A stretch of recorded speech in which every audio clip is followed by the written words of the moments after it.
guys, pag-usapan lang natin ang breaking news. May pasabog exclusive nga naman kasing pinag-uusapan ngayon si Daniel Padilla.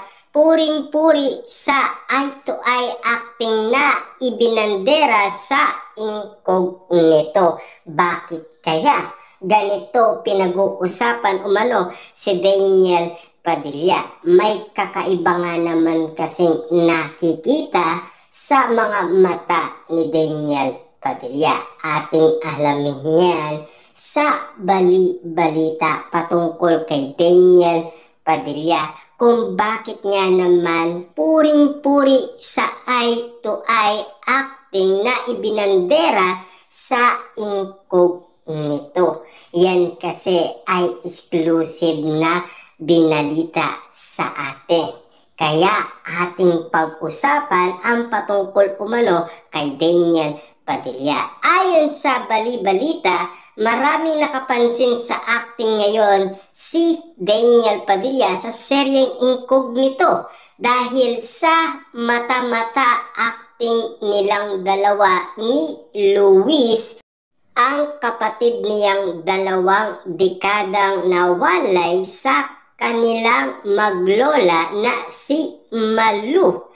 Ang masayang nararamdaman ni Daniel bilang Andres nang makita na niya ang kapatid na si Luis as June Diego ay napalitan na ng pagkabahala dahil sa naobserbahan niyang kakaibang kilos nito. Yan kasi ang pinag-uusapan patungkol umano kay Daniel Padilla, kung bakit tinatawag siyang mata-mata sa incognito. Grabe nga naman kasi ang balit-balita ngayon patungkol umano kay Daniel Padilla, kung bakit nga naman pinag-uusapan ang pag-acting niya at lalong-lalo na yung nakikita umano ang bawat reaction ng mga mata ni Daniel Padilla. Sa episode 92 na serye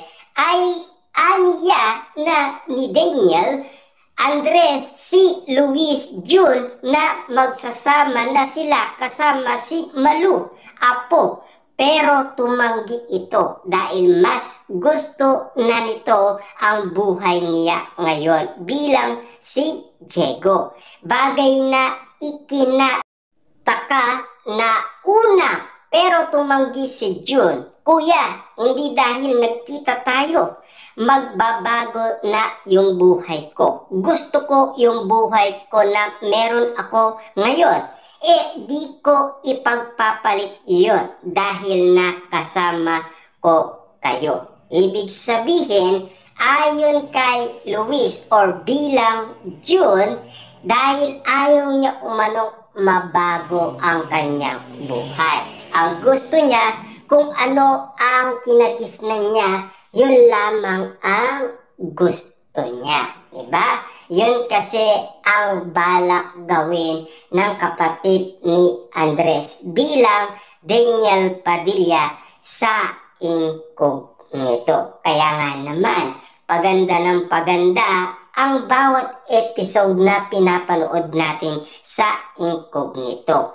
Hindi nakapagsalita si DJ Andres dahil tila nabingi sa sinabi ng kapatid na ayaw na siyang makasama, kaya napatango na lang at sabay sabihin, June, kapatid mo pa rin ako at si Apo Malu buong buhay ka niyang inihintay. Pero matigas si Luis June, kuya, sorry, pero may sarili na kasi akong buhay May kanya-kanya na tayong buhay, hindi na ako si June. I'm Diego. Pinili pa rin kalmahin ni DJ Andres ang sarili at sabihin gusto nilang bumawi kay June sa matagal na hindi siya nakapiling, kaya gusto niyang magsama-sama na ulit sila. Yan kasi ang pinag-uusapan. Ano naman kaya ang masasabi ni Diego bilang June sa incognito? Siyempre, ang kanyang lola na si Malu, iniintay nga naman kasi si June or Diego kung buhay pa ito. Kaya pinapahanap niya kay Andres. Nawala ang ngiti ni Daniel Andres sa sagot ng kapatid na hindi kailangan. June, hindi kita naiintindihan. Umiwas ka, akin. Ano ba? Nung nasa simenteryo tayo, umalis ka. Nung naglalakad ka, nagbihis ka pa. Nagtatago ka pa. Ano ba yon? Anong may tinatago ka ba? Sige nga, ano bang buhay ang meron ka? Iritan tanong ni Andres. Wow, grabe nga naman kasi. Parang nag-iinala siya sa kanyang kapatid. Yan kasi ang balibalita patungkol sa nangyayari umano sa serye na Incognito na ibinalita sa atin. Lalong-lalo na kasi yung mga mata ni Daniel Padilla, yun ang tinitignan ng karamihan. Dahil pabago-bago nga naman kasi ang reaksyon ni Daniel Padilla. Ayon pa dito, iritan sagot ni Luis June Diego. Bakit ba ganyan ka magtanong? Was taken from my family when I was 7 for the longest time. Ako lang mag-isa.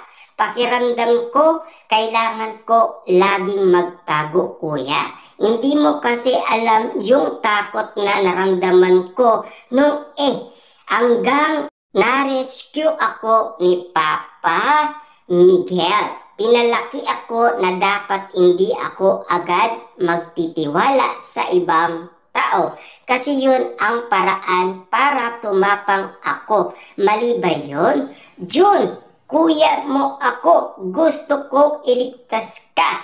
Malumanay na sabi ni DJ Andres sa kanyang kapatid na si Diego. Yan kasi ang balibalita sa atin dahil sa seryeng Incognito. Dahil sa paganda ng paganda, lalong-lalo na kasi ang mga reaksyon ni Daniel Padilla, yan ang bawat tinitignan ng karamihan. Kung bakit minamata ng balita si Daniel Padilla kapag siya ay nag-a-acting na sa Incognito. Kaya nga naman ating pinag-usapan ang bawat latest na balita patungkol kay Daniel.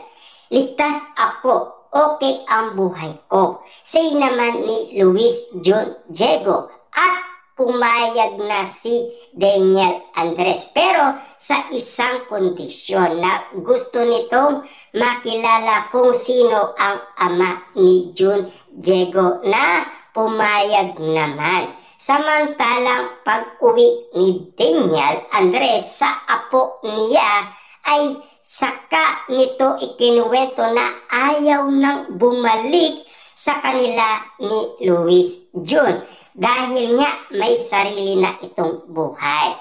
Bagay na naiintindihan ng lola ng dalawa pero iginihit pa. Sa episode 94 ay nakilala na ni Daniel Andres ang umampon sa kapatid niya si June Luis Diego na si Miguel at nagkakapaan ang dalawa. Ibig sabihin, sinisigurado nga ba ni Andres dahil alam naman natin gustong iligtas niya ang kanyang kapatid dahil matagal na kasing nawawala si June dahil pinag-aanap nga naman kasi ni Andres. Yan kasi ang karakter ni Daniel Padilla dahil inahanap niya ang kanyang nawawalang kapatid. Siyempre, alam naman natin na miss niya ang kanyang kapatid. Lalong-lalo na ang kanyang lola na si Malu. Kasi pinag-aanap nga naman kasi si June. Yan kasi ang bali-balita sa atin. Pero ang reaction pa rin ng mga mata ni Daniel Padilla ang tinitignan ng karamihan kung papaano kasi ang mga kilos nito. Kaya nga naman kasi minamata ng bali-balita ang ginagawa ng mga kilos ng mga mata ni Daniel Padilla. Subalit meron pa rin tayong malalaman sa nangyari sa episode ng Incognito. Palibhasa parehong dating militar ang dalawa, kaya alam nila sa isa't isa kung ano ang pakay ng una sa uli.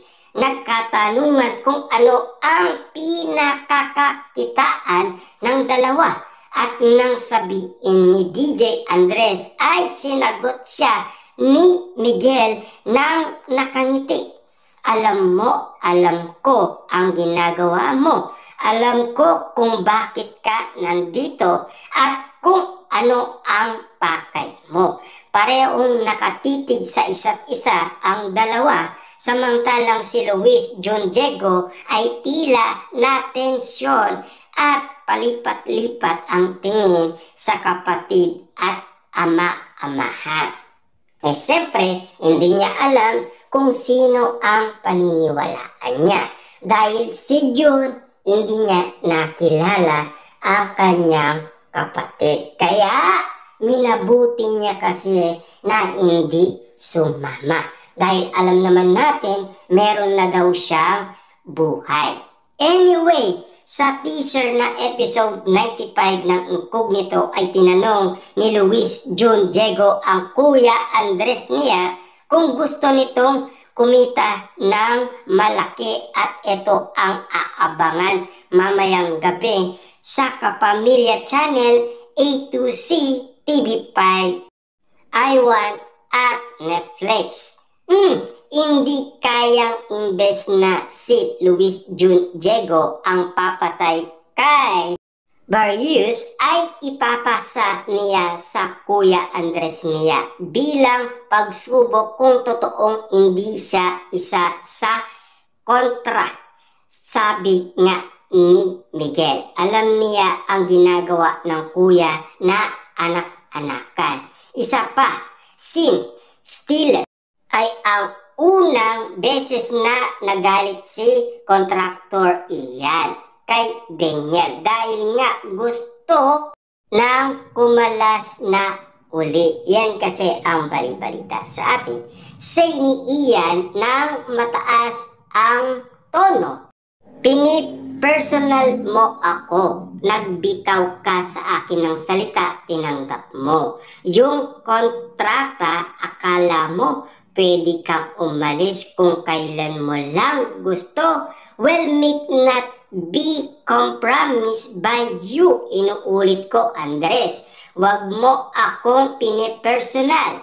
Quitting is not an option. I expect you in your position. No packing excuses. Hindi na nakakabawi pa ng salita si DJ Andres dahil tinalikuran na siya ni kontraktor Ian at pinaliwanagan naman na siya ni Richard as JB. Kaya napapayag na ulit ang una sa kontrata nila. Yan kasi ang malinaw na balibalita sa atin ng balita dahil sa episode ng Incognito. Ibig sabihin, paganda ng paganda ang bawat eksena na ginagawa ni Daniel Padilla sa Incognito. Kaya nga naman kasi ang daming nakaabang sa Netflix at sa iba't ibang channel nito.